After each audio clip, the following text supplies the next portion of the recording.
Hoje em destaque de novo a viagem de Eduardo Bolsonaro ao Catar, em que ele disse que foi falar da situação do Brasil com autoridades estrangeiras. Falou com um boneco, né, que estava abraçado com ele, inclusive, no jogo da Copa.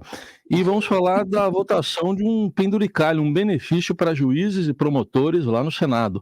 Oi, Felipe, bom dia. Salve, salve, Raizen, Carol, equipe da Eldorado FM, melhores ouvintes, sempre um prazer falar com vocês. Bom dia, Felipe. Bom, vamos ouvir Eduardo Bolsonaro depois do flagra lá no meio do Jogo do Brasil no Catar e a explicação sobre o uso em 2022 de pendrives. Eu espero que você não creia que aqui no Catar só se fala em Copa do Mundo. Só para lembrar para você que a FIFA tem mais membros do que as próprias Nações Unidas. A imprensa inteira está aqui. É por isso que a esquerda faz tanto esforço e até projeto de lei para criminalizar quem fala algumas verdades na cara, né, de outros brasileiros que têm esperança de voltar às tetas da Lei Rouanet, etc. E outra coisa, toma cuidado. A esquerda ela não está preocupada com a tua segurança, nem com a economia. Então, por que você vai cerrar a fileira com esses caras? Será que você não consegue imaginar um pouquinho do que está por trás disso? Será que você não consegue perceber a importância da comunicação internacional?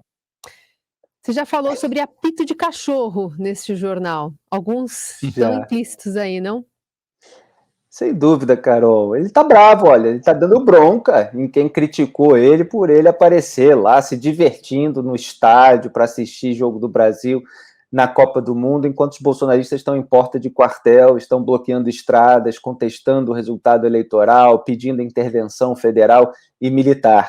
Ele poderia, depois do flagra, ter dito assim: eu vim mesmo, não tem nada a ver com contestação eleitoral, não prego intervenção federal, militar, se ele fosse, evidentemente, um deputado democrático, alguém de uma direita liberal, de uma direita conservadora, tudo que ele finge ser e, obviamente, não é, como a gente está vendo aí. Ganhou até apelido dentro do PL, o partido dele, que ontem estava em reunião sobre a PEC do estouro, ele está lá se divertindo, curtindo a vida, o apelido de radical de ar-condicionado. Então, assim, o método ficou muito claro. Se você for escondido à Copa do Mundo do Catar, sem constar isso na sua agenda oficial, leve um pendrive ou vários pendrives. Caso você seja flagrado pelas câmeras, publique um vídeo no estilo James Bond, dizendo-se em missão internacional para entregar a autoridades estrangeiras informações sobre a situação da pátria. Os patriotas, entre aspas, podem acreditar. E é realmente curioso o quanto a família Bolsonaro aposta na ingenuidade, para não dizer outra coisa, das pessoas que estão sendo usadas como massas de manobra por elas. Eu já tenho falado aqui que ao Jair Bolsonaro interessa essa mobilização para tentar dissuadir quem pensa em investigá-lo, ou a seus filhos, ou condená-los. Então, isso foi expresso pelo Frederico Wassef, quando visitou ali o acampamento bolsonarista na frente de um quartel em Brasília. Nós exibimos aqui a declaração do Wassef nesse programa. Então, os objetivos da família Bolsonaro são outros.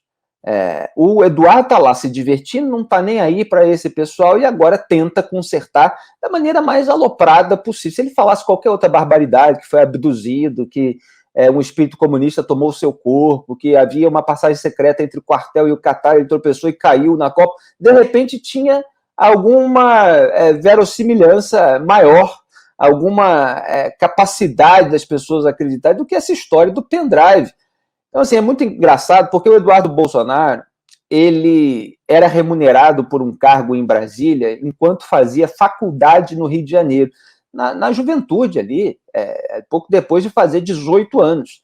E isso foi no momento, por volta de 2004, em que a internet ainda engatinhava. Então, assim, quando ainda não estava consolidado o trabalho remoto, ele estava, como estudante universitário, sendo remunerado por um cargo na liderança do PTB do Roberto Jefferson, aliado do pai dele em Brasília. E agora que a internet foi desenvolvida, que existem recursos de e-mail, de compartilhamento virtual de dados, um deles, aliás, foi usado ali pelo deputado federal Kim Kataguiri para ironizar a alegação do Eduardo Bolsonaro, O Eduardo alega que foi até o Catar para distribuir pendrive, que já está ultrapassado. Então, assim, é um bolsonarismo anacrônico esse da retórica, né? Quando ele deveria estar na Câmara dos Deputados trabalhando, porque era um trabalho que, inclusive, pela explicação da Câmara, na época que a BBC fez a reportagem, que deveria ser exercido em loco, tem a ver com comissão, inclusive, no Congresso, ele estava longe. Agora que ele poderia estar longe, ele precisa ir lá.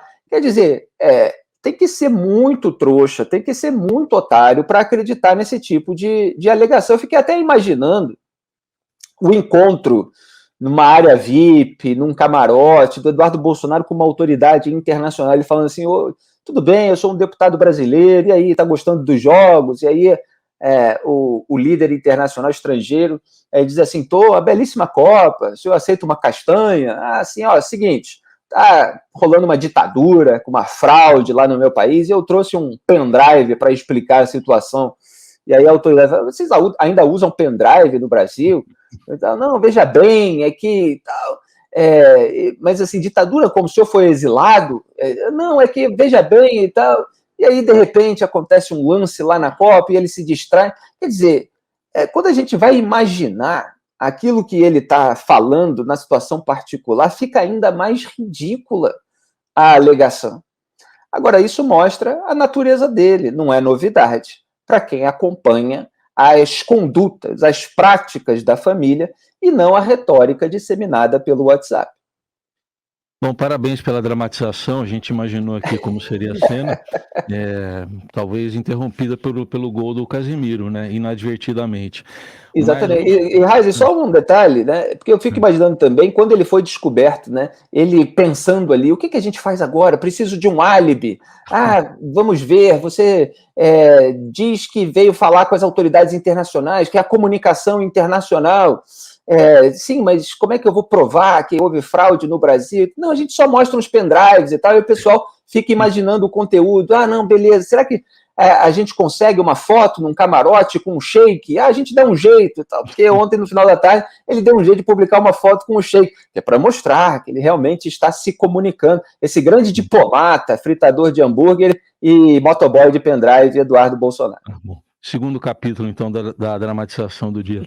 Vamos falar dessa PEC que está para ser votada no Senado, não a do Bolsa Família, da transição, uma outra que já está na fila, a do quinquênio, que está pautada para hoje, e recria um penduricalho, um bônus para juízes e promotores. Está boa a época para fazer isso, Felipe? Pois você introduz perfeitamente os assuntos. Olha, eu acho que eu escolhi para a pauta de hoje dois tópicos que mostram o nível de descaramento das pessoas no Brasil. Há muitos outros assuntos para a gente abordar nos próximos dias, a relação do governo eleito com Arthur Lira, do Arthur Lira com os petistas, com os bolsonaristas, do poder do Centrão, mas hoje vai ser votada no Senado a PEC do quinquênio, né? Então você tem ali uma previsão na Lei Orgânica da Magistratura Nacional, que foi editada em 1979, né, que é esse adicional por tempo de serviço. Ele foi extinto em 2006 pelo Conselho Nacional de Justiça, o CNJ, né? Tem que até olhar aqui, porque são dois órgãos diferentes, para a gente não confundir. Então, o CNJ extinguiu, e há 2 semanas o Conselho da Justiça Federal, o CJF, aprovou o retorno desse quinquênio, depois de um pedido feito pela AJUF, que é a Associação dos Juízes Federais do Brasil.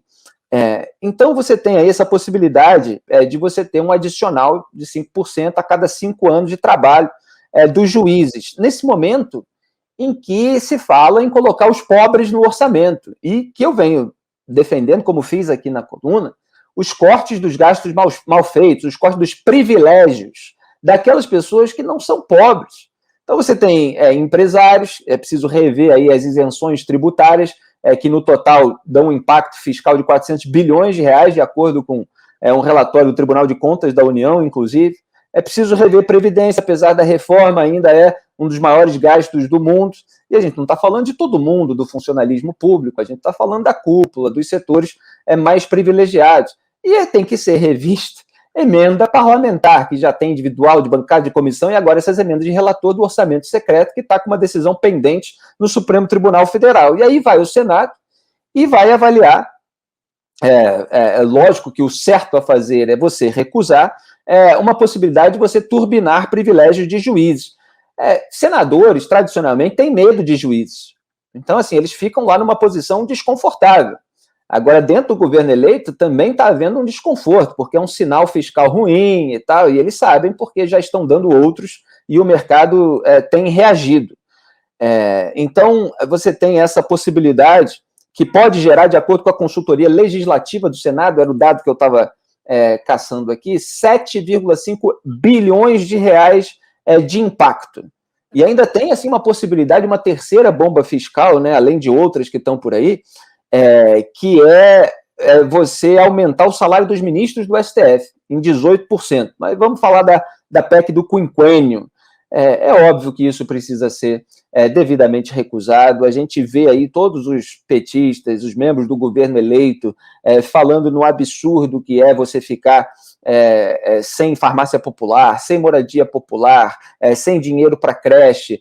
Ontem teve bloqueio na educação, bloqueio feito pelo governo Bolsonaro, porque o orçamento privilegia parlamentar, privilegia empresário, privilegia a elite do funcionamento público. E aí, quando você vai ver, falta dinheiro para educação, falta dinheiro para saúde, falta dinheiro para áreas sensíveis.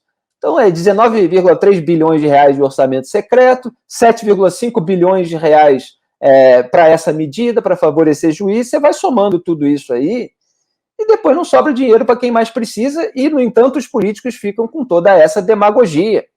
Quer dizer, como se o problema fosse o teto de gastos, né? Esse que é o ponto. Quando você tem uma regra que impede os políticos de fazer tudo aquilo que eles querem, sem ter nenhum trabalho duro, eles botam a culpa na regra e querem mudar a regra. Então vamos extrapolar 200 bilhões de reais do teto. Ora, por que não corta os privilégios dentro do teto e aí coloca lá uma outra prioridade? Você faz a redefinição das suas prioridades. Mas isso dá trabalho. Isso gera o quê? Reação de grupos de pressão que muitas vezes são base eleitoral dos políticos, sejam eles do Executivo, sejam eles do Congresso Nacional. Então, o PT, por exemplo, não quer mexer no dinheiro do funcionalismo público, que é uma base antiga. Não é que todo funcionário público vota no Lula, etc., mas eles têm um grande apoio.